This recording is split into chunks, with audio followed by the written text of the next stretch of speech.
What's going on, y'all? It's your boy blurrywaters. I'm here to talk to y'all today about Gundam.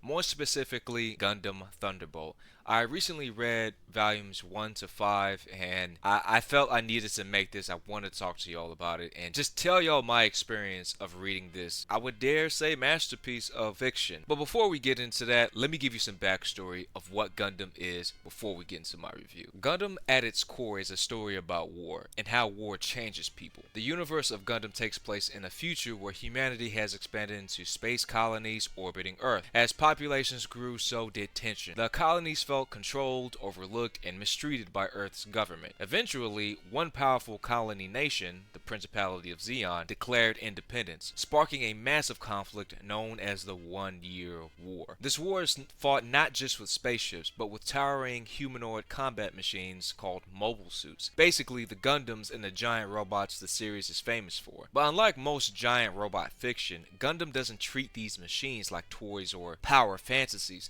They're weapons. Heavy, industrial, brutal machines that people climb inside knowing they might never return. And the focus isn't on heroes and villains. There are no purely good guys in Gundam. Both sides believe they're right, both sides commit terrible acts, and the people fighting, whether they're pilots, engineers, or soldiers, are human beings caught in the machinery of politics, grief, trauma, and survival.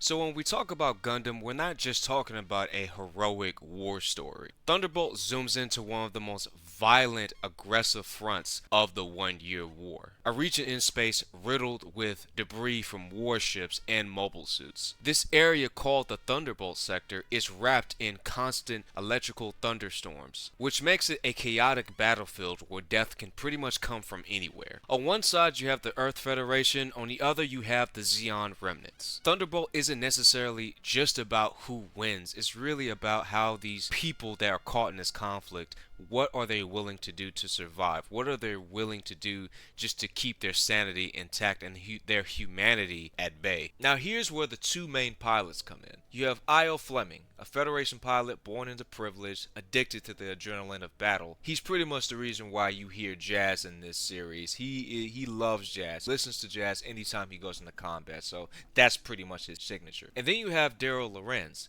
a Zeon sniper who has already sacrificed parts of himself to just keep living and protecting the few people he has left. The conflict is personal, intimate, and tragic. Two men fighting for reasons that they never chose, pushed by forces bigger than them. So with all that out of the way, we can get into this review I have about this story. This is one of the most grittiest stories I've ever read, and it's slowly turning me into a pacifist. What Yasuo has done with this manga has really taken a lot of layers that come to war itself and peel back all of the glitz and glam that may come with these robots, the cool factor that may come with these machines, and then it looks at the human part and just says, hey, look at these people. Are they right? Are they wrong? Or are they just trying to survive? And it just makes you kind of question yourself as you're reading this, like, man, I don't really know who to root for.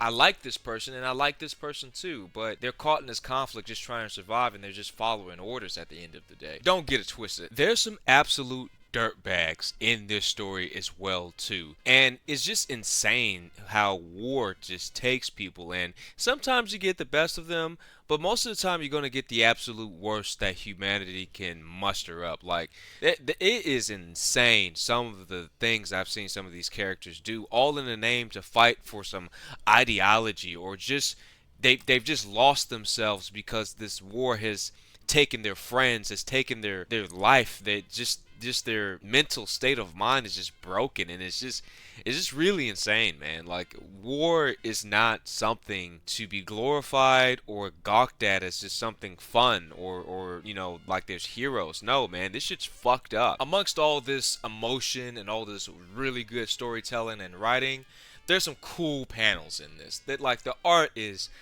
like phenomenal. Like it does not disappoint. Like, some pages you will go back and read like 4 or 5 pages just to reread and relive what just happened. Like, this is a really phenomenal artwork that's going on here. Like, really dope. Yasuo Otagaki, I think I can't even say his name right. He draws really well. I think the one word I could use to describe this manga is compromise.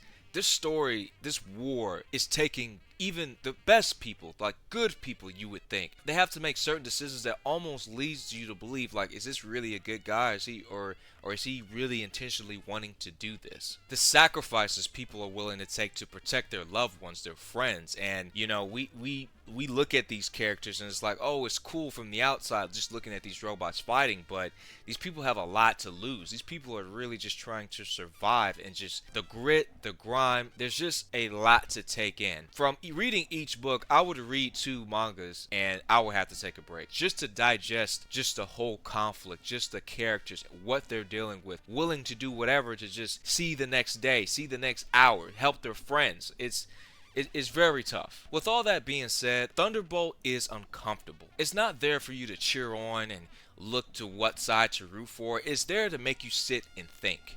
This is just 1 through 5. This is just 1 through 5. There's a total of 25 volumes out right now, and I have up to 22. 23? I haven't checked. But either way, I'm currently reading volumes 6 through 10. I'm going to put out another part of this review. I think this is a great manga to read. I think this is one of the best pieces of fiction I've ever touched. This is what Gundam should be like. Gundam should be gritty. Gundam should be brutal. It should be realistic. This manga does not shy away from realism at all. It's very raw. I can't say nothing else. It's compromised and it's raw. That's my review of Gundam Thunderbolt 1 through 5. I know a lot of people are not really probably reading this part of Gundam, but if you can, pick this up. Please pick this up. Even if you don't read the whole thing, read just volume 1, right? Read volume 1 and you will be hooked. I want to know if y'all have ever heard about this manga. I want to know, have y'all ever read this manga? Have y'all ever looked into Gundam? And if you haven't looked into Gundam, I highly, highly recommend this.